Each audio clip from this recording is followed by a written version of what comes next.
Welcome to the Kop TV, the voice of football's most famous stand.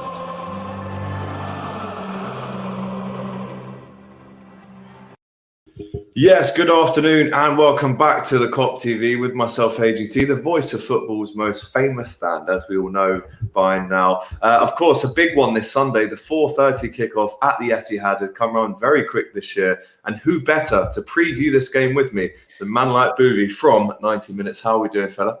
Good, mate. Yeah, how are you doing? I'm all right, mate. A bit stressed this morning, as I've just mentioned off camera there. But listen, that will get sorted later on in the day. Right, get your comments in now. Get your questions in now for Buvey. This is, of course, a live match preview, so we can involve you guys watching. And if you haven't already, please like, comment, subscribe. And you can give Buvey an old subscribe as well. I've dropped his link in the description there too. So a few questions for you, mate. In the title, I've gone with quite a sensationalist title this week, but no Aguero, no goals. So we all know how good Aguero's record is against Liverpool at the Etihad.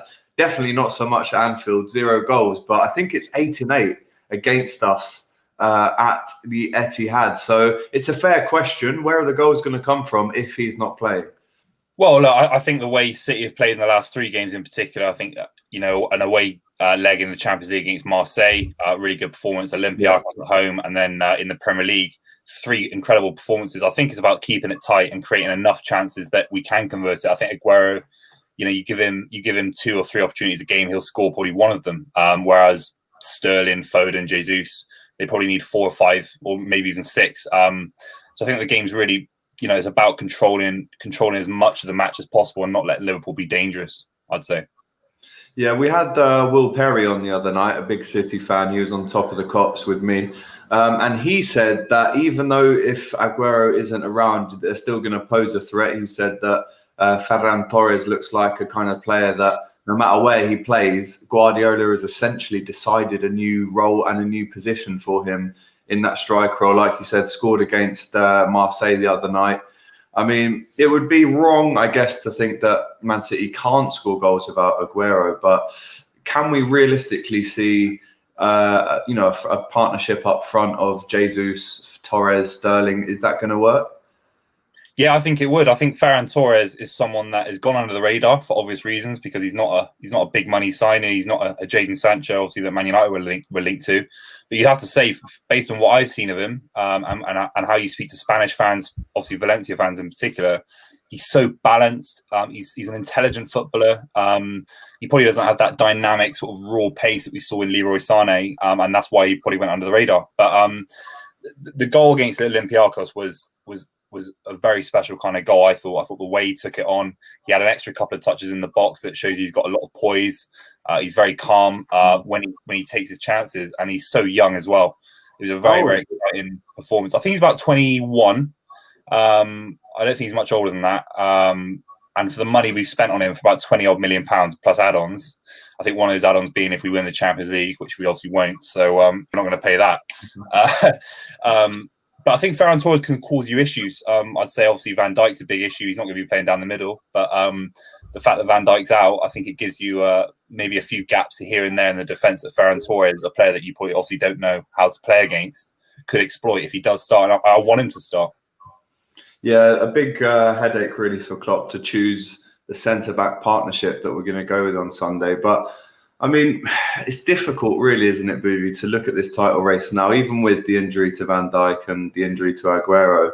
I mean, this Premier League title race, it's only going to really be between us two again, do you think? Or do you think Tottenham, even though they've started well, will actually carry on?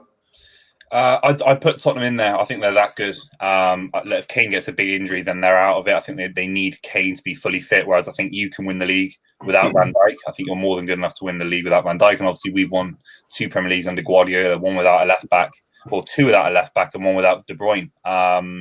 So both of our sides we're lucky enough as fans to say that we've got squads strong enough to win the Premier League without our key men, which is quite unbelievable to say. Whereas I don't think Spurs are, but they got the managers to do it. I think the best 3 managers in the league are Mourinho, Klopp, and Guardiola in no particular order. So I think Liverpool are favourites because of how good they were last season. But I mean, let's be real. City smashed Liverpool, at the end of last season after lockdown.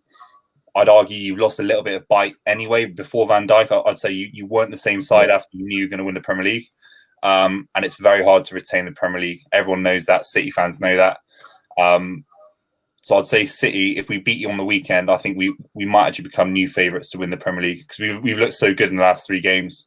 And obviously with Van Dijk as well, it might swing things a little bit. Yeah, you mentioned there about becoming favourites. I actually, as a Liverpool fan, prefer that we're not favourites to win the Premier League. I think the season when we won it, last season at the start, I'm pretty sure you guys were favourites again.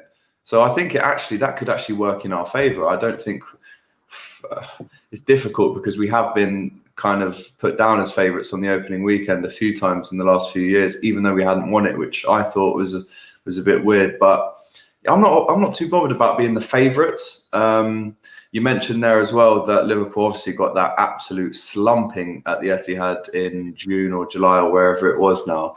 Obviously, that one is a bit of an anomaly because of, we were still pissed, to be fair, weren't we, after winning the league? But one thing I will say, bro, and I did a little thing for Cheeky Sport this morning. It seems to me like when we play you and it's a crucial game and it matters, Klopp does seem to get the better of Guardiola sometimes. Yeah, look, the Champions League's a big one, fair enough. But arguably in the league, I think it's fair to say in the Premier League title race, I think Guardiola's beaten Klopp more times. I honestly believe that. I think Liverpool looked really good in the season that City were Centurions, and obviously that was the game that Mane got sent off. We beat you 5-0. We absolutely brushed you aside. The side that the way we dismantled Liverpool that season, I couldn't imagine you'd get to the Champions League final, and obviously you did. But look, the big one has to be the 0-0 at Anfield, which I thought was an incredible performance from City to go to Anfield, get that 0-0. I was there for that.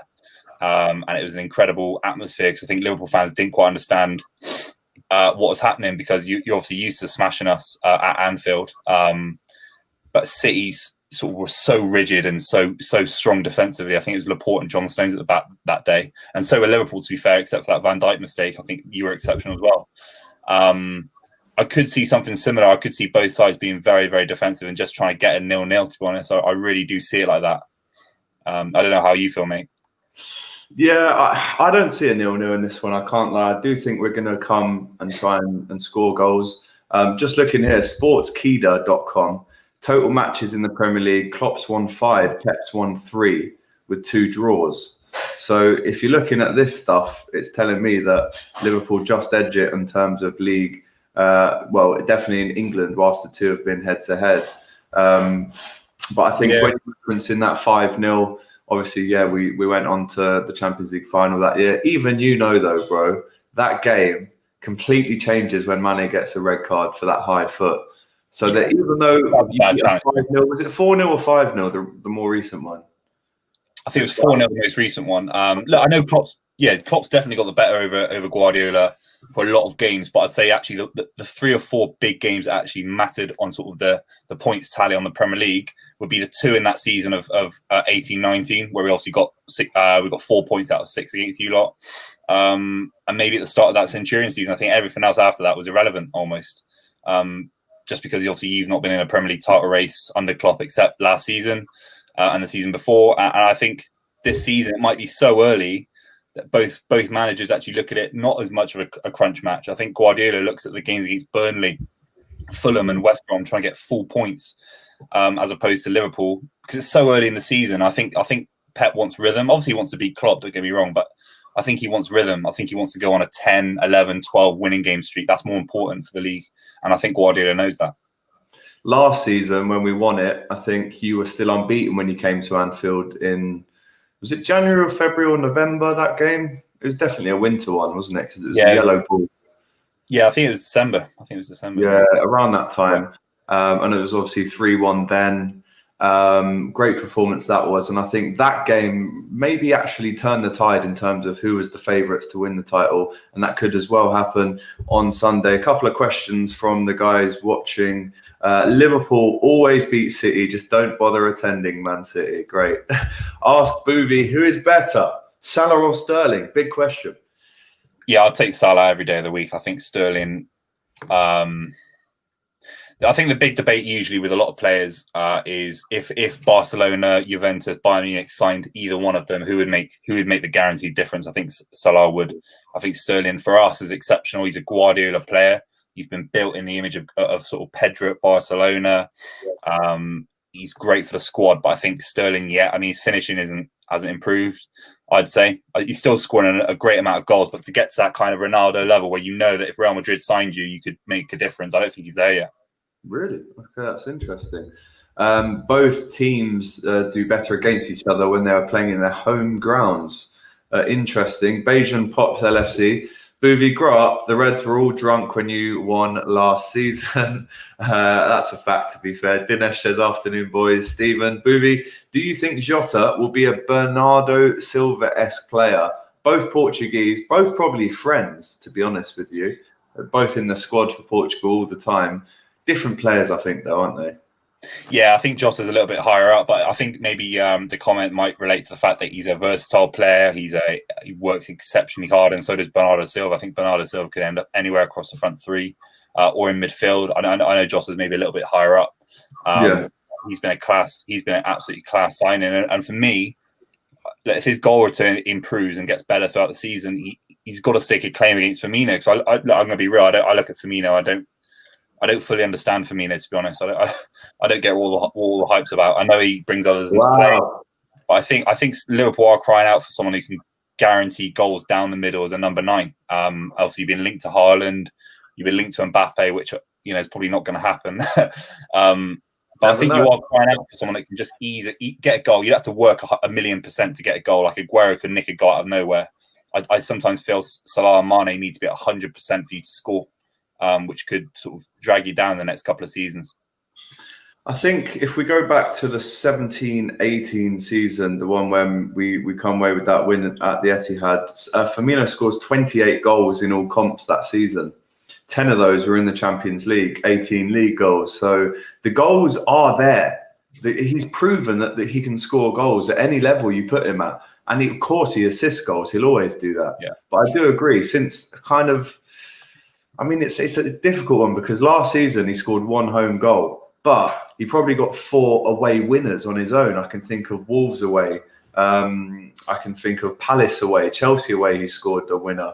What was the other one? I'm pretty sure there was a Wolves or another one like that. But he's come up clutch in the big moments. Obviously, he scored the goal to win us the World Cup final. So he does score. It's just about bringing that confidence out. And then he'll be on fire. So I think a lot of comments here asking, Jota or Firmino on the weekend. For me, it's definitely Jota based on form. But Firmino, I think people are very, very, very quick to write him off. If you don't fully understand Firmino, then maybe you don't watch enough of him.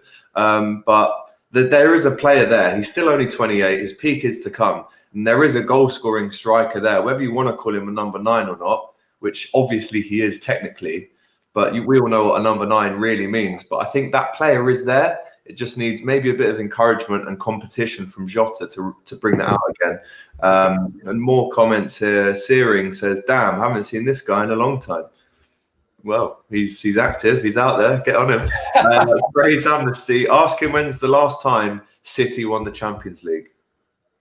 Oh, yeah, don't get me wrong. Look, I'm never going to banter Liverpool fans in Europe. I mean, do you know what I mean? What have I got to say? I think the only banter I can give is the fact that you won 1 Premier League in 30 years. The same amount of that when Rory in Leicester City. So fair play on that. I'm not going to banter about Europe. Fair play. Listen, all you've said there is facts. So I can't even disagree, can I? The history of the tie is meaningless. It's all about who is fit. Buvey loves to keep going back to the Centurions, can't help himself referencing the 198 points. I mean, yes, absolutely incredible achievement. But Liverpool in those kind of... You're talking about 17, 18, 18, 19, I think, for the two seasons. Are 18, 19 and 19, 20, I think, equals... it's not far from 198. So I genuinely do think, though, that we are witnessing 2 incredible teams, really. Jota or Jesus. Now, if we are talking about number 9, Jesus is a player that I've definitely rated. I think when he burst onto the scene, he probably scored in his first 4 or 5 games, didn't he? And we were thinking, wow, this really is the son to Aguero, the prodigy, the next in line. What's your feeling about Jesus as a long-term replacement for Aguero? Has he got it?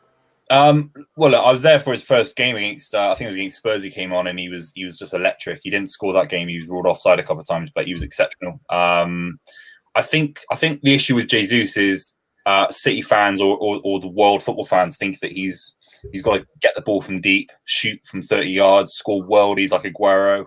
Aguero is one of the best strikers England's ever seen. Period. Yeah, I think he's joint first best striker in Premier League history with Thierry Henry. That's just my opinion. With Alan Shearer third. Jesus is never going to be that. He's a clunky striker. He reminds me of Ole Gunnar Solskjaer as a player for Man United, as a sort of super sub. But when he comes on, he's a very intelligent player. He gets his body in the way, works very, very hard. I do want City to sign a replacement for Aguero. I don't think Jesus is that guy. I look at Lautaro Martinez from Inter Milan, someone who can take the ball. Erling Haaland would be another option as well. But I think Jesus is a great squad striker, which is maybe a bit demeaning to say that, but so is Edin Dzeko, and so is Ole Gunnar Solskjaer and loads of players. So I think he's class. I just don't think he's Aguero. Yeah, very difficult to replace someone who has been banging in the goals for the last 10 years.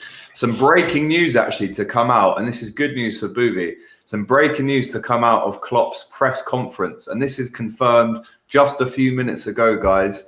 No Thiago at the Etihad. Jurgen Klopp explains, Buvey smiling, explains Thiago will not be back from injury in time to face City at the Etihad. Thiago is probably not ready to return. No surgery needed, but still an injury. Big improvements one day to the next, and he has to train again, and that is not the case so far. Not available for Sunday. That's it. I mean, that's big news, bro, because if we cast back now to 4 or 5 weeks ago when he got that injury against Everton, it was seemingly, well, Van Dijk's is really bad, but Thiago's maybe not too bad at all. I mean, I'm genuinely really upset with this news. I mean, you're buzzing because it gives you a better chance to win. But I think if we'd have played Thiago Henderson and Fabinho in that midfield, I could not see your midfield overriding that. But this is a huge, huge blow for Liverpool. Yeah, I think it is. Weirdly enough, maybe I might be completely out of my depth here in terms of my opinion of Thiago. I think Thiago is a world-class midfielder. I just don't think if he played this game against City, I think the big thing for City is our two centre-backs. If we can keep it tight at the back with Laporte and Diaz, I don't think Thiago is going to thread a ball through the eye of the needle against us, because I think we press so well. Obviously, we're one of the exceptional sides that you're going to play in the league this season. I don't think it's the same as if Thiago's threading balls against West Brom and Fulham. So I don't know if he would have made that much of a difference based on how good City have been in the last few seasons. We're talking, Rodri, Bernardo Silva, Phil Foden, and De Bruyne all in that midfield as well. So it's a big loss for you, of course it is. But I'm not sure if I prefer other players to be injured than Thiago, to be honest with you. Yeah, I mean, it's such a shame because we've only literally seen 130 minutes of this absolute magician in a Liverpool red shirt. So the tackle against him was obviously a horrendous one. And there were some images earlier this week of Thiago in training, but obviously it doesn't look like he's going to be available for Sunday. Klopp always likes his players to have 3 days of full training before he even thinks about throwing them back in. I mean, now you'd have to look at this and go, well, if he's not playing against City, then there's a 2-week international break, then we'd have to presume that after that international break, he'll be back. Surely, if he's this close and he's been training, God, yeah. I think he needs it, doesn't he? I think he needs a run of games. Look, he played so late into last season. He was exceptional for Bayern Munich. I mean, he was honestly maybe the best player in the Champions League up to that point. I mean, he was unbelievable controlling midfield. So it might not be the worst thing in the world. Look, he could play against City, get overrun, stretch himself, pull something. It's nice to come back with a clean slate after a few weeks out through international break. Yeah, really want him back. Anfield's 12th man here saying Thiago is ruled out for Sunday. Andrej says Thiago is out for Sunday. Klopp's confirmed it, but Matip may be fit. Rory Jennings locked in. Yes, lads. Big up the Rosa. Love that.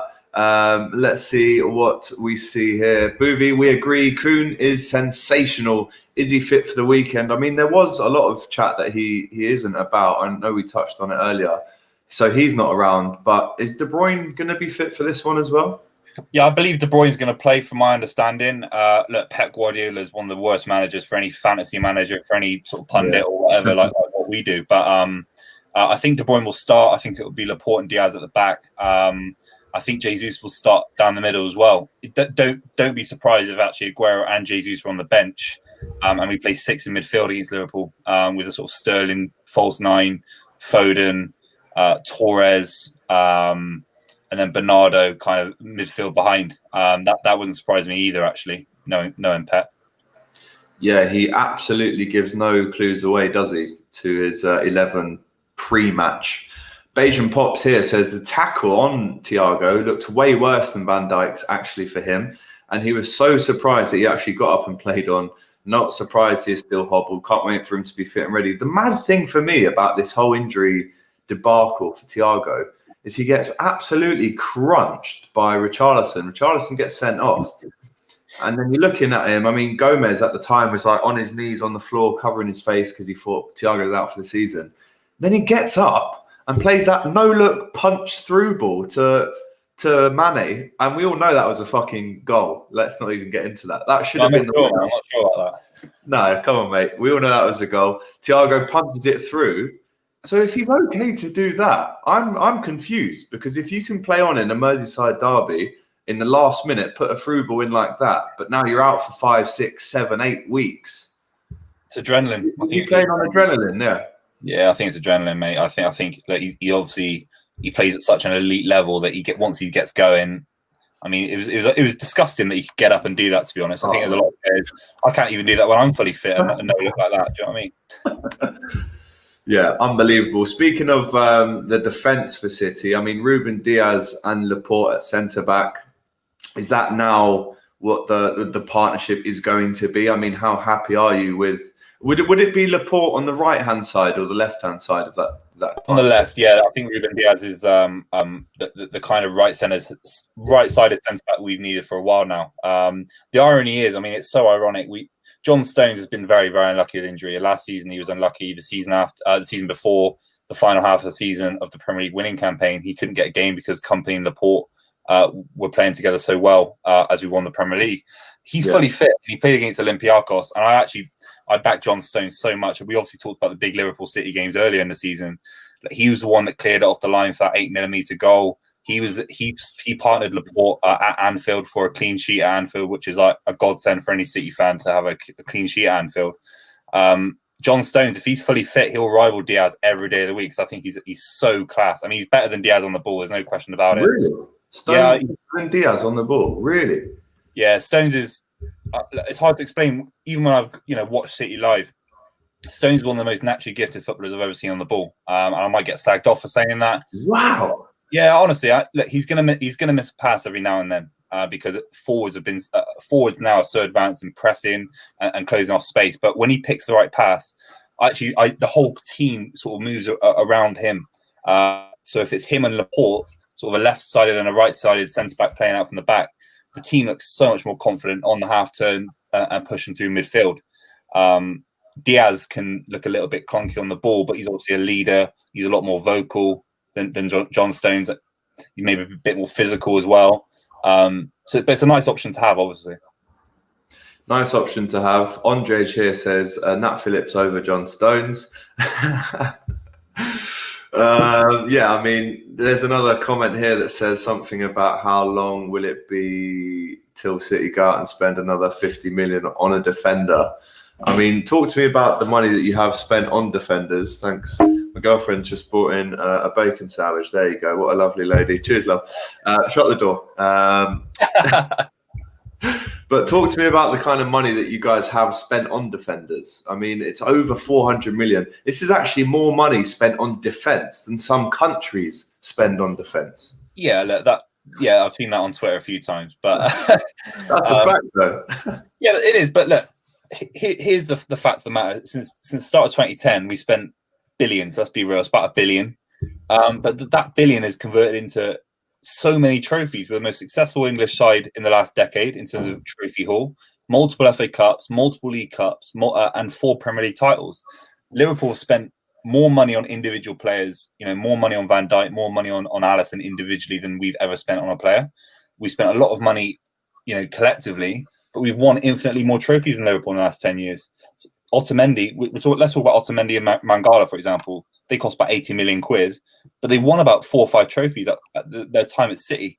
Van Dijk's only won 2 trophies as of late, and they've spent 75 million. So if Liverpool don't win more trophies in the next few years, I don't know why that sort of the money argument can't be labelled at Liverpool. No, I think it can be labelled at us because yes, we have spent a lot of money, but I hate to say these 2 words, mate, but the net spend is still really good for Liverpool, and you have to look at that. You have to take it into account. Yes, Otamendi and Mangala won some trophies, but we all know that they've now left the club. So if they were that good, they would still be the centre-back partnership, would they not? So I think there's been a lot of trial and error with City. You've spent a lot to kind of see what works, and obviously a lot of partnerships haven't worked. And now it looks like, to be honest, that Laporte and Diaz are the pair that could take you through. Rory Jennings, this is a very insightful preview. I am enjoying it. Haha, yes, mate. Big up the Rory. We actually had a phone call this morning. We're going to be working on some stuff, so love that. Love your videos, Rory. Keep it up, mate. This is Buvey, not bloody Rory's show. Look, everyone's saying Rory. He's not even on. We'll have to get him on when he's when we're playing Chelsea, of course. But talk to me about a kind of a score prediction. I mean, it's very, very difficult to call this one. Obviously, no one would have ever said that City were going to win 4-0 or 5-0 that time that you did. So a difficult one. Carragher for Sky has gone for 2-2. He thinks there's going to be goals. I'd agree. I'm actually going to go 3-1 to Liverpool on this one, Law. Oh, I thought you were going to say City. No. Well, Will Perry, like I said, City fan who was on Tuesday night on Top of the Cops, he went for 3-1 City. It's a tough one to call, isn't it? Yeah, I'd lean towards that. I'm going to go 3-0 City. Actually, I think we're going to keep a clean sheet. I look at Laporte and Diaz, exceptional centre backs. Obviously Ederson as well, and Kyle Walker is in incredible vein of form. I think we'll keep a clean sheet. I think I back Guardiola to rise up to the challenge, and make a sort of stake a claim for the Premier League title. And then I think De Bruyne, Foden, Bernardo. I think it's going to be a bit too much for your defence without Van Dijk. You say that, but 5 games Van Dijk's not been around, 5 wins, 3 clean sheets, a big win against Atalanta away. I mean, Rory here says 3-0, this guy. I mean, genuinely, bro, you genuinely think you're going to keep a clean sheet with Jota, Mane and Salah all in banging hot form? You actually think you're going to get a clean sheet? Look, I'll give you Mane. Look, Mane's a world-class player, but don't give me Jota. I mean, he was at Wolves last season. He hasn't proved himself yet. I wouldn't be petrified in the Champions League. No, I wouldn't be petrified of Jota. He's not an elite player yet. I think he's a good signing. He's not elite yet. But you played some terrible sides. You played Sheffield United. Who you played? You played some random clubs. Atalanta. West Ham just beat you, didn't they? Or drew? No. We beat Atalanta. I think Kyle Walker was in goal. I think we got a draw there. No, they're a good side, but they're not a finished article. Atalanta. They're not a big club, are they? 98 goals in Serie A last season, mate. Atalanta got. Yeah, look, you've done well to not capitulate, but Ajax aren't the same side they were. West Ham, okay, West Ham was a big one because they look good, and West Ham picks up points against us. But come on, this is a big test. You've got Leicester soon as well. You've got Leicester and you've got Spurs next as well. In the next few weeks. I mean, those will be the real tests without Van Dijk. Rory getting involved. We're loving this. Don't give me Jota. He was at Wolves last season. What point are you even making here? Not my question, Buvey. Rory J. On your channel, then. What are you doing, Rory? Then? You might as well just get on. If I send him the link, I'm sure he'd probably come on right now. To be fair, I am going to send him the link. But yeah, talk to me about that question. Yeah, Wolves. Yeah, fine. Europa League striker last season. Look, he hasn't proven himself yet. I don't think Rory could say that. Why didn't Chelsea go for Jota then? Do you know what I mean? He's not a Werner, is he? He's not a Champions League level striker yet. He could be. Yeah, very interesting. Cameron, Buvey is the ultimate gas man. Too early to judge, but to be honest, hope Jota keeps up this form. Everyone's saying, bring on Rory, Man City, salty fans. Love this. We're all friends here. It's never personal. It's always a laugh. But I can confirm the audience get what the audience want. And Rory Jennings, is he? He is. Oh no, he's gone. He's back. Here he is. It's Rory Jennings who's popped on. How are we? How are you? How you doing, mate? Mate, I'm just sitting down having a cup of tea. I thought I'd have a cup of tea on my lunch break. I'll see what the lads are on about. And then I hear Buvey, and it just starts to wind me up. How can you do that to me? I've got an hour off, and you're ruining my lunch hour, Booth. He played for Wolves last season, as if it's some sort of an insult, as if you can't be a good player playing for Wolves. No, that's not the point. But our point is that Jota's going to come in and sort of destroy City or have a big impact on City. He didn't do anything at City in the last few seasons. He's not a world-class player yet. I think he's a great signing, but it's not the same as an Mbappe, a Haaland, or one of these elite players. Yeah, he's not there yet. You have to admit, Jota's not there yet, is he? Mate, everything that you've said, he has proven to disagree with you. Scoring hat-tricks in Europe, mate. Against who? Irrelevant. It's hat-tricks in Europe. It's not relevant. You can't say that. Barcelona, Real Madrid all linked. He's not that top level yet because he's unproven. He's at Wolves. It's the same with Ruben Neves, Connor Cody. Those players haven't hit that level yet. To me, unproven means you're playing at Barnet and you're struggling to get a move. Yeah. All due respect to Barnet. He's Premier League proven, but he's not. Jota's not proven he's top clubs in Europe and top clubs in England like City. He's not. He might be. In fairness, Lawrence, your quote to Alex named 3 players, and your response was, "I'll give you Mane, but don't bring Jota into this. Jota is not a player that I'm scared of. I'm not interested in hearing about Jota. Jota was playing at Wolves last season." That is so dismissive and so inaccurate. They could kill us, of course. Look, Jota could kill us, but I'm just saying at the moment, I'd be worried about Mane. I'm worried about if the likes of Firmino is playing. I think proven elite players that have done damage to City down the years. Salah, of course, but Jota, I'm not looking at Jota, sort of shitting myself. Who would you rather start against you then, Jota or Firmino? I'd rather Jota start because I think Firmino's done it against City time and time again. He killed us in the Champions League like no one's done before, really. I mean, he's absolutely destroyed us. So I think I'd rather destroyed you in the Champions League, to be fair. A lot of love here for Rory in the comments. I cannot lie. A lot of love coming in for Rosa. A lot of love coming in for his purple fleece as well. Here says Cameron and the Anfield 12th man. Rory is speaking for us all right now in the chat. Question for Buvey though.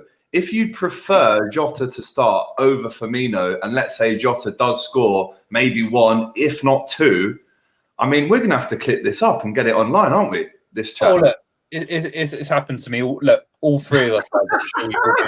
I've said loads of things. God. Oh my! The amount of things Rory have said in the past as well. Do you know what you've just reminded me of, Alex? It was a fixture at Anfield. Buvey, you know what I'm about to say here, don't you? I don't know. There's so many, mate. That's the issue. There is Alex. It's probably my favourite clip of all time. Lawrence went to Anfield for a City game. Do you know the game where Riyad Mahrez missed a penalty? Yeah, and the ball hit Buvey on the head in the crowd, probably. Have you seen Lawrence's video? Actually, have I? Does he go, oh yeah, going to be great 3 points this? And then he goes, it's the build-up. It is genuinely one of my favourite football fan videos that there are. It's the build-up. He probably does a 3-minute soliloquy to camera. This is Riyad Mahrez's moment. This is it. This is it. He's going to make history. Manchester City, we are the elite. It goes on and on and on. No, I didn't say all that. Rory. You can use your lunch break better than this. Plus, you made some big blunders. I mean, some big errors on the kickoff. I bring them up. I want to be polite to you, man. Lawrence, the only way that I could spend my lunch break in a better way than this would be to go and watch that video of you. I'm actually going to go and find it because it was truly incredible. I think someone. As soon as the stream's over, you've got to find it. Everybody watching, stay tuned now. No, I thought that was common knowledge. I mean, it went stupid viral, and it's deeply embarrassing. But Alex, he makes a noise that can only be compared to like a koala bear or something wild. Like as Mahrez misses, he just sort of the camera cuts, but just before it cuts, he sort of goes, "Oh." Yeah, let's get some animals that noise could have been. We've had koala. If you've seen the clip, please do. It's very funny. But listen, chaps, I'm going to have to duck out because I've got to get back to work. But love to you both. And cheers. Rory, give me a call in a bit, mate. I'm going to get back to you. Rory Jennings, everyone, jumped into the chat and had a word there with with Buvey. Mate, you need to get Rory on more often. He'll get your channel booming. Absolutely. I do agree with that. A little fact for you here, though. Jota scored 7 goals this season. Firmino scores just 1. And has played double the minutes, and you're scared of Firmino more. That's a good point. Yeah, just based on how he links up against City down the years. Look, I think Rory's very good at making things hyperbolic. I think Jota's a great player. He's not a proven elite player like Salah, Mane, Firmino, and that's why I'm just less scared of him if he does start than Firmino. Because Firmino's done it. I mean, especially in the Champions League games, he killed us. He absolutely killed us. Current form speaks a lot. You're only as good as your last game. So yeah, but you were earlier. You were saying he's still in his prime. He might not be in the best sort of goal scoring form. I said he's still got time to re-find his prime that we saw 2-3 years ago. But I'm saying if I was a City fan now, there's no way in hell that I would want Jota starting that game. There's no way in hell. I think maybe I'm being a bit short-sighted. I just still don't see. Wow. I think Firmino's at this Champions League winning level. I don't think Jota's there yet. I think he could get there very easily. Don't get me wrong, but I think I would hope that Jota starts versus Firmino, because I think Firmino, Salah, Mane are maybe the best front three in the world on their day.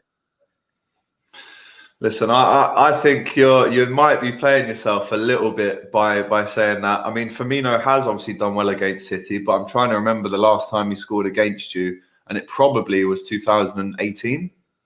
I think it was 19 at the Etihad, actually. I think it was in that 2-1. I think he scored that. Yes, oh, you're right. You're right. So I think that was January the 1st, 2019. Yeah, something like that. Yeah. Yeah, crazy. Jota the Shotter, he will score against City. Watch. I mean, obviously, he's been our best player without doubt since he's joined Liverpool. Only 7 games played I think it's 10 games played and 7 goals. Against his opposition so far. Kiefer here says, so you're only scared of a player based on his status, whether he's elite? Get out of here, he says.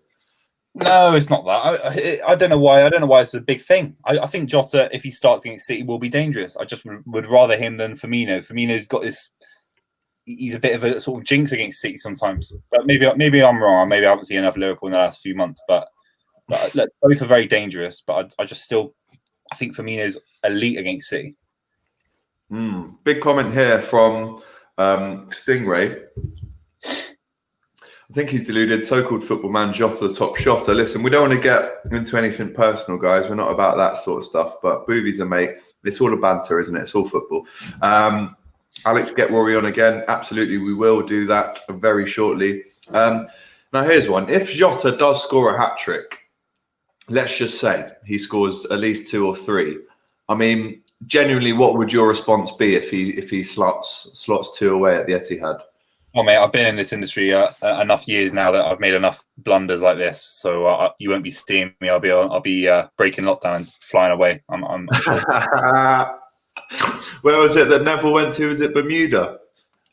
I think it'd be Bermuda Triangle. You never see me again. Yeah, the Bermuda Triangle. Well, there you go. Listen, first exclusive here on the Kop TV. If Jota does score at least 2 at the Etihad on Sunday, Rory, Buvey is off to the Bermuda Triangle. I'll go with Rory. I'll bring him with me and we can sunbathe together on the mysterious island wherever the Bermuda Triangle is. There you go. Buvey and Rosa on the sunbeds. Love that. Jota and Foden are the X factors for this game. One thing I will say, Buv, about Man City, I look at that team and he is, for me, your best player without question in terms of where's the ceiling? Where can they potentially get to? I look at all of them. Obviously, Sterling has kind of, I'd say, reached his ceiling with 30 goals, 25 goals last season or the season before. Obviously, Aguero's past his best. Jesus looks like to be a top player. But I look at all of the players, and for me, Phil Foden stands out as not only a local lad, but also someone who I think potentially has the highest ceiling. What a football player this kid is, by the way. Unbelievable. 100%, yeah. Yeah, I think the big thing for me is someone who's watched Foden is he's put a little bit of weight on this season, a little bit of muscle mass. I think he still needs to put a bit more on to become an elite level. You look at Ronaldo, even Messi's stocky. Aguero's a stocky. Tevez, these small players. I do think that Foden in the next few years might need to just build out a little bit. I see him getting pushed off the ball a little bit here and there. So if you can stay on it a little bit longer in terms of sort of building up and looking a little bit bigger, I think he's unplayable at points. I mean, he's unplayable. His movement off the ball, his intelligence, and then his actual final delivery, and he's left-footed as well, which is so important for us. Obviously, with David Silva moving on, he's not afraid to shoot. A lot of players these days are afraid to shoot from range because of they want to pass into the net, but he's not afraid to shoot. He's not afraid to shoot. Do you know who he reminds me of? He's like what Jack Wilshere should have become. Yeah, I think Jack Wilshere was a little bit deeper, wasn't he? A little bit deeper, but left foot technicians. I think Foden. If I was Jack Wilshere, I'd be looking at Foden thinking that's what I fucking should have kicked on to be after that famous Barcelona game, which everyone talks about, where Pep Guardiola famously said, "Oh, I've got how many Jack Wilsheres did he say he had?" I think it was 11, wasn't it? All 11 of them Jack Wilsheres. I've got 11 Wilsheres in the team. Deji makes a good point. Firmino is still the man. People have jumped ship so quick. I agree. A lot of people have put him down when realistically he's still the man. I can't believe I'm getting slagged off by your lot for backing Firmino. I can't believe it. No. What I think Deji is actually saying here is definitely not against you. I think Liverpool fans in general. In the last game when Jota scored a hat-trick, on the fan cams after, everyone's saying, well, that's Firmino's career finished now. That's it. He can't play for Liverpool again after that hat-trick from Jota. Bollocks. Firmino still will play a huge part in this season, and I'm sure of it. Bajan Pops, Buvey will do a runner if Jota bags a brace guaranteed. You know what? This adds a little bit more spice onto the game on Sunday now to see Jota try and score. Lads, Thiago is out, says Jax. They will control the midfield. I have deja vu of the season. They beat us by 1 point.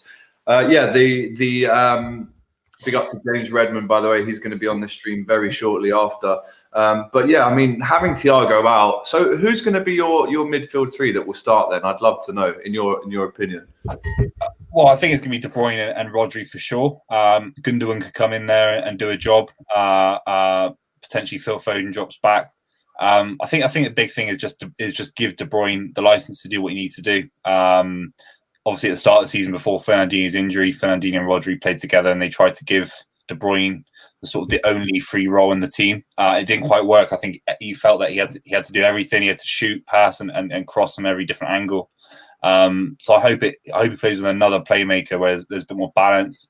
Gundogan's looked good in the last few weeks. I think he doesn't look very good against Liverpool traditionally, I'd say.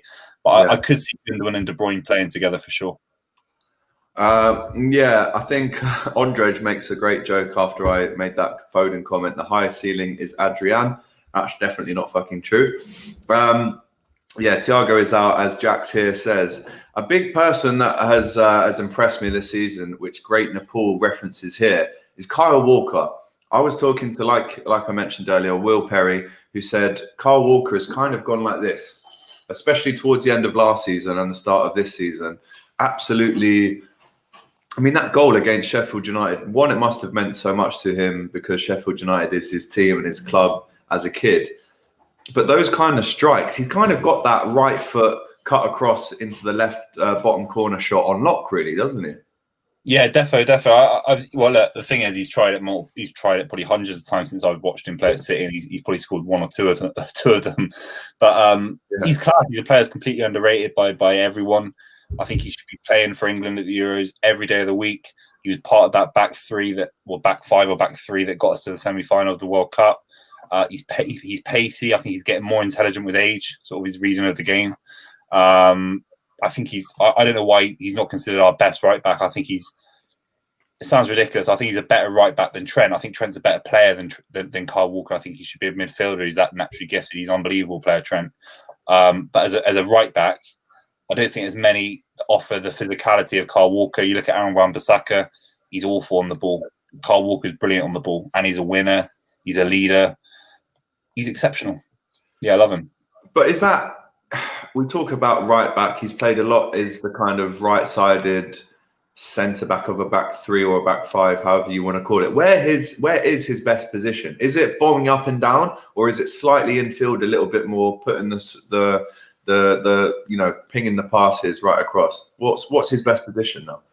I think it's in a 4-3-3 as just a standard right back with three people in midfield controlling the play and switching it. And basically the best City side I've ever seen under Guardiola was Mendy and Walker, Stones and Laporte, and wherever the ball came, it would be a sort of ball playing centre back feeding the left back, feeding the right back in Laporte and Stones, and then you had David Silva and De Bruyne sort of doing 1-2s, flicking around the corner, and Kyle Walker. You had sort of Sane, Sterling, and then Aguero down the middle. It was unbelievable. It was absolutely unbelievable. And I think Kyle Walker that season, that was at the start of the Centurion season, was untouchable. Obviously his first season for City, but I think he's seen a lot in Cancelo, who's been incredible. Cancelo in the last few months, and he's probably looked at him and thought, I need to kick on here before I get a bit too old to improve. I think he's still got enough years in him to improve.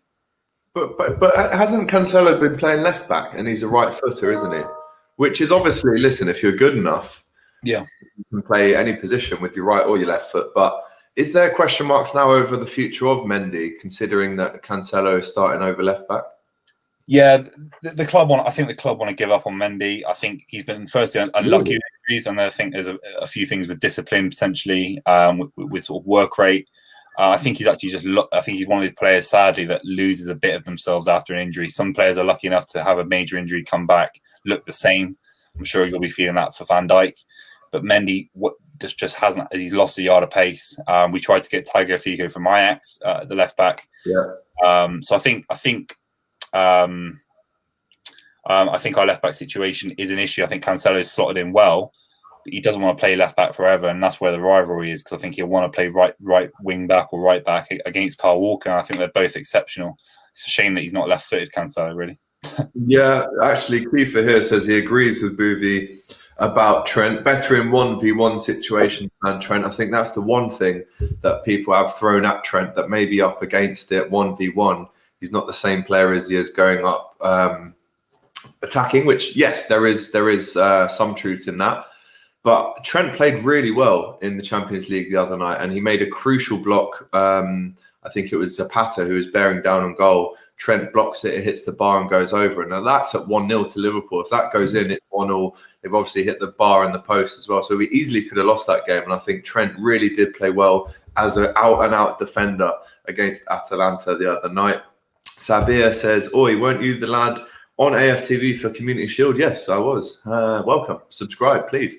Does this stadium thing without fans suit City, Buvey? It's the same for them still. I mean, there's a lot of people that will say the empty had, and Will Perry, again, a big City fan, said, and I quote, "It's embarrassing that they can't fill out the stadium." Let's talk about that quickly. I mean, it's just ridiculous. He's a City fan. Look, it's ridiculous. City have some of the highest average attendances relative to the stadium size that anywhere in Europe, and that's a fact. You can check that out. And do you know what? I've been to Anfield multiple times. I've been to the Etihad hundreds of times, or the City of Manchester Stadium before it was rebranded. I've been to the Emirates. I've been to all the biggest stadiums in England. I'll tell you, on its day, the Etihad rocks just as much as Anfield. I think Anfield's got a better European night under the Knights. Of course, it's got the history that City doesn't have in Europe. But when I've been there and then in the Premier League for Liverpool, it's sometimes so quiet, it's unbelievable. You sing for 5 minutes at the start, you sing for 5 minutes at 85 minutes, and it's quiet. Honestly, it's like the National Library sometimes, Anfield. The National Library, don't piss me off. Well, I know the National Library's in London, but if there was a Liverpool library, it could be Anfield. Some games I've been there. I'm just telling the truth. Nothing against Liverpool. You have great history. You have the Kop, fair play. But in the Premier League, when City have gone up there, I've been up there multiple times. It can be a bit quiet, a bit overrated as a stadium. Well, of course it would be quiet for you because you've never seen City win at Anfield, have you? It's been very quiet. Actually, yeah, 2003. Were you there at that game, were you? No, but I mean, I was alive, obviously. Right. Yeah, Nicholas Anelka scored that day. Joey Barton was playing. I think Fowler was playing. Stevie McManaman. It's pretty much a Liverpool B team, to be honest.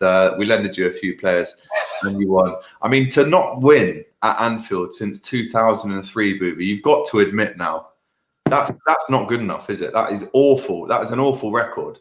It's not. It's obviously a bad record because City, for the money we spent and how good we've been, should be winning everywhere multiple times. But The fact of the matter is, we've gone to Old Trafford and picked up points when there's been a title race. Liverpool have never been in the title race before 2019. You weren't relative to a Premier League title race in City.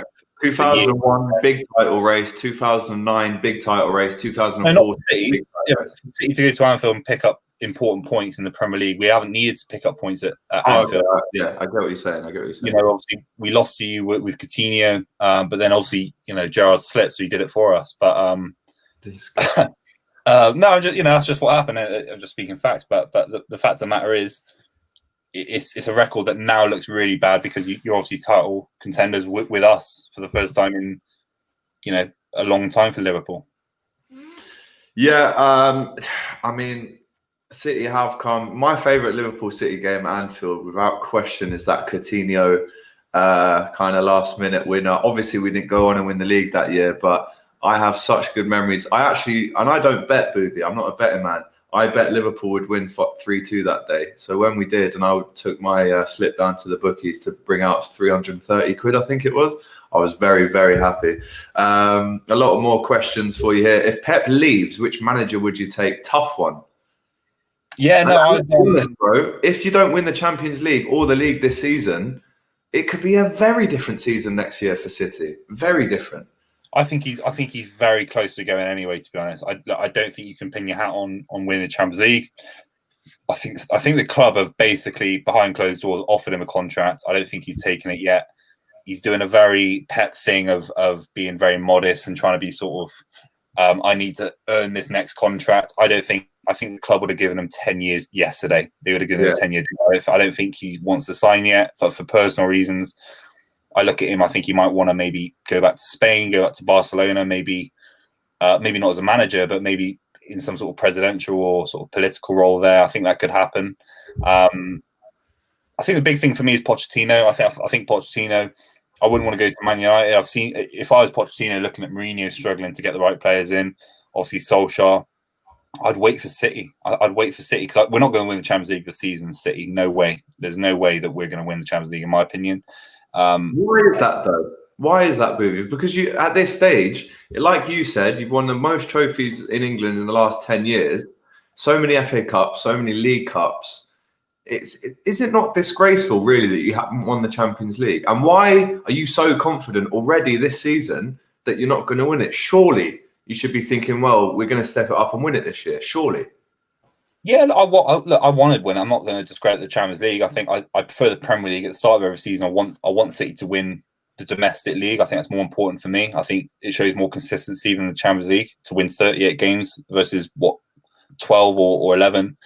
Well, probably a bit more than that. But I think it might start from Mancini. I think the Mancini era, he struggled really, really bad in Europe. He tried 3 at the back sometimes. He really, really struggled, Mancini. And the fact of the matter is, a lot of those Mancini players stayed in the team right through. You look at Yaya Toure, David Silva, Aguero. So they're kind of haunted by that. I think you might need a whole new crop of players and a new manager to give us a fresh go at the Champions League. And that's why what Klopp did at Liverpool was so special, because I thought Spurs could have beaten you on that day in the Champions League final, and you were quite lucky they didn't. I think it was a massive achievement for you to win that Champions League under Klopp, because Klopp's obviously had such a bad history in the Champions League finals and any European finals. So that's why it was such an incredible achievement for him. And I'd like to see Guardiola do what Klopp did and try and actually go for it and try and change things up and just not relent. And I thought we were poor against Lyon last season. It was awful. That's why I don't think we're going to win the Champions League. I think Guardiola's still there. But don't you think the Champions League is the holy grail? You've proved time and time again in England that you can win the league. And it's not really surprising when you do, considering the money and the players that you have, the manager that you have. For you to say, I'd rather win the Premier League over the Champions League, I can't get my head around that. I can't, bro, because you should be absolutely doing everything within your club's power. You should be throwing everything you've got at winning that Champions League. And I'm not a City fan, obviously, but if I was a City fan, I'd almost say, well, this season, Liverpool are on such a roll, we'd be doing well to get on the same level as them. Look, I don't think we're going to win the league by 20 points again. It's not going to happen. I think if we do win the league, it will be maybe 4, 5, 6, 7 points tops. But I'm trying to put myself in your shoes as a City fan. I would absolutely be desperate, and I would be doing everything in my power to get that Champions League, because if you do win it, then no one can ask you any questions. There's nothing more to be said if you win that, in my opinion. Yeah, but City fans don't. I mean, I don't care about stuff like Liverpool, Man United, maybe even Arsenal. I think that's why Arsenal have blown up on social media, is because they got delusions of grandeur, and that's not to say you personally, mate, but Liverpool fans expect to win the Champions League every season. So do Bayern Munich, so do Real Madrid. A lot of City fans, when I grew up as a City fan, it was to stay in the Premier League, to try and beat Middlesbrough, to get into the Europa League. Massive. I'm not being funny, and obviously older City fans was getting out of the second division, getting out of the third division. So I don't care. I don't care what the elites of Europe think of City. Winning domestically, winning against local rivals, winning against Man United, Liverpool, beating them, getting 6 points, winning the Premier League and the FA Cup's more important, in my opinion. But how about this? If you think that you're going to win 3-0 on Saturday, but then you also say that Liverpool are expected to win the Champions League, surely you should be getting close then to winning it. Surely. Yeah, don't get me wrong. We've had we've spent the money, and we've had the managers to win the Champions League. I'm not going to sit here and say we're still a small club. We're a massive club at the moment. I'm just talking the European pedigree of Liverpool is superb. It's obviously the best in England. 6 times you've won it. City don't have that pedigree. You know, I'd say Spurs don't have that pedigree. I'd say Everton don't have that pedigree. And if you ask their fans, they'd want to win the Premier League first. In my opinion, I might be wrong. City want to win the Premier League first, get that over the line. If we carry on throughout that season, win the Champions League, fair enough. But as a City fan, I don't care if kids in Spain or kids in Italy think that City are a big club. I couldn't care less. But obviously Liverpool fans do, because obviously, you know, Liverpool fans have got this global network based on the success in the 80s and the 70s. Same with Man United, same with Arsenal. City don't have that, and you know, City fans are a bit apathetic to it. Well, I think this is a City fan, Kiefer ONG. He says winning the Champions League for City would be massive. Not only will the whole stigma that City aren't big in Europe go away, but it will massively build City's own history. I mean, I think if someone offered you right now, bro, and we'll get the guys watching this involved, by the way, and this is almost one of our highest ever live viewers. We've got 215 people logged in. So thank you massively to Buvey for coming on. I really appreciate it, bro. But if someone said to you right now, here's a trophy, you walk into a room, you've got the Premier League there, you've got the Champions League. Don't try and tell me as a City fan you're walking to the Premier League. You're going to the Champions League trophy, bro. Now, I might have a look at it, because I've never seen one. Look at it. You've never seen what it looks like before. No, man, I haven't. I've seen the League Cup a few times. No, look.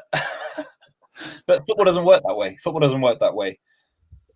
I think that I like the idea of being better than Liverpool, being better than Man United, being better than Spurs, being better than Everton, going to those stadiums, seeing the fans. I don't like the idea of winning the Champions League versus the Premier League. If we win both, fair enough. If we get close to the Premier League and win the Champions League, it'd be massive for the club. I'm not saying not winning the Champions League wouldn't be massive. It'd be incredible for the club. I'd love it. But if you're talking about the Premier League, which is England's top flight, I think it's the best league in the world. I think it shows you're more consistent. I think it is also history, because obviously Liverpool fans talk about how many league titles you guys have won. Same with Man United fans, obviously, famously. I would at the start of every season, I want to win the Premier League more, because it shows more consistency and it's more historic, in my opinion. Really? I'm really struggling to see why you would choose that. Never even been in a final, and he'll have a look at it.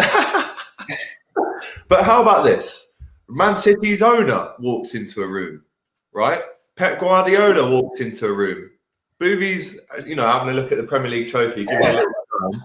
And Guardiola and the owner are going, what the hell are you looking at that trophy for? We're trying to get the Champions League. I just don't see. I'm a fan. And you're a fan. You're not. I don't see. 100%. But the owners of Man City, definitely the Champions League more than the league. Surely, that's what. Isn't that what Guardiola's been brought in to do, bro? Yeah, man. Don't get me wrong. I'm not trying to say that Guardiola, fucking up in Europe is excused, because it's not. And I'm not saying that we shouldn't have won a Champions League by now based on the money we've spent. I'm just talking as a fan's perspective. The owners want to win the Champions League. Guardiola's brought in to bring a philosophy to the club to win as many trophies as possible. I don't believe it's the same as PSG, where PSG bought Neymar, bought Mbappe to win the Champions League, because League is not a real league. It's a farmers' league, no offense. The Premier League's a real league, and we've got 100 points in a single Premier League season. We're the best club in the history of the Premier League mathematically. I think some of the football we played, Guardiola's exceeded the sort of the remit that he was given at the start of his tenure at Man City more. The issue is we went out. If we lost to Bayern Munich in the semi-final last season, no one would be having a go. But we've lost to Spurs, who I think we should have beaten. I think Liverpool, fair enough. That obviously you were exceptional. We should have beaten Lyon and we should have beaten Monaco. That's poor. I'm not trying to defend that. But I still think that winning the Premier League is so important for me as a fan versus, this glorified kind of UEFA Hollywood trophy. I think the Premier League's rooted in history. I completely understand what you're saying. I mean, it dates back to even someone like Bill Shankly, Bob Paisley. They would say your league is your bread and butter. That's what you want to win every single year. It's your bread and butter. And if you win that every year, then you are without question the best. But my only but here is I would understand your reasoning for saying I would choose the Premier League over the Champions League if you'd won the Champions League. And again, this is no shots. We're only talking facts here. But you haven't won the Champions League, but yet you still would rather win. Surely your hoodoo of not winning the Champions League has to come to an end soon. And surely you will win it. But I can't understand, bro, why you'd not rather win the Champions League. But if that happens, then fair enough. But I think a lot of fans, look, I know we spent a lot of money, but they look at City and think, like the Champions League. It's like Abramovich. Abramovich, that was publicly known that he wants to win the Champions League. You look at the owners of Qatar, the Qatari owners of PSG. But I genuinely believe Man City owners, look, of course they want to win the Champions League. I'm not going to say that, but they brought Guardiola in to instill a philosophy that runs through the club, a philosophy that can be permeated for 20, 30 years from the youth level to the women's team to all aspects of the club. And I think they looked to Barcelona and they wanted Guardiola to come in and do that and instill a way of thinking about football, a Cruyff kind of way about football. And I think he's excelled at doing that. The issue is he hasn't won a few knockout games in the Champions League. But so for me, the Premier League is more closely connected to that because it's consistent, high quality football that we've seen from Guardiola. That's how I see it. So what happens? Let me put a situation with you then. So what happens then? I mean, Ikram here is a Man City fan. Obviously, he says, I would rather win the league than the UCL. But what about this one? We get to the end of the season. Liverpool not only are champions of England, but we also win the Champions League. What do you say then? Yeah, fair play. I don't think that's going to happen. I think everyone was talking about that last season, and everyone was talking about the fact you were going to get more than 100 points, which you did neither of. Obviously, you won the Premier League, but with less points than City have in the past. Fair play. Let's get to the end of the season. I don't think you're going to get to that point personally. So you heard it here first. Buvey doesn't think Liverpool are going to win the Premier League and the Champions League. Do you think? Yeah. So by your logic, I'm trying to work this out. So are you saying that Liverpool this season are more likely to win the Champions League than the Premier League? Because you're going to win the league this year, right? No, I think your favourite to win the Premier League, and I think you're sort of in this group of elite clubs that could win the Champions League. And I think Bayern Munich are one of them. Ironically, it might just be you and Bayern that are favourites. Thinking of it, but I think you're stronger favourites for the Premier League for sure, in my opinion. I understand that. Fair play. Been champions of England, much better feeling. You can banter with people from England about winning the league, but you can't banter with Spanish fans about winning the UCL. Champions League is the most important trophy for a club team to win, says Klingston. It depends, obviously, on which league you play in, but I would actually say that the Champions League is the pinnacle of a club career, surely. I mean, I would, if someone said to me right now, we can fake up a world where you're playing for Liverpool. You get 5 years at Liverpool and you win one trophy. It can either be the Premier League or the Champions League. I'm not going to lie to you. I think I would still go with the Champions League. Yeah, but you've got history in the Champions League. You're a much bigger club than City historically, with the legacy you've got around the world. Winning the Champions League sort of transcends that around the world in a way that City fans don't care. City fans they want to see good football, they want to see passion, and they want to see us do well domestically. Liverpool is this global entity, whereas City historically haven't been. So as a City fan, I just can't agree. I want to win the Champions League, but I think the Premier League comes first. Fair play. One more question for Buvey before we say goodbye. Do City miss Arteta? Their defence doesn't look the same. Obviously, the defence has been improved since Diaz has come in. But Buvey, what's the main difference you've noticed after Arteta? It'd definitely be a lack of fight. I think City going to lose games, City going to win games. But when we've lost games since Arteta's left, we've looked soft. We've looked a little bit directionless. I think Guardiola's arguably lost his biggest cheerleader in the dressing room. Obviously, we've lost Fabian Delph and company as well. Other examples of that. But Arteta's a great leader. He's a great role model. And Sterling is a great example of a player that came out and said that Arteta's affected me confidence-wise since he left as well. So it's not just defenders, it's attackers as well. Arteta's a fantastic manager. He kind of reminds me of that Italian old-school manager. He's very, very defensive first, and then he goes out and sets out his stall and tries to attack.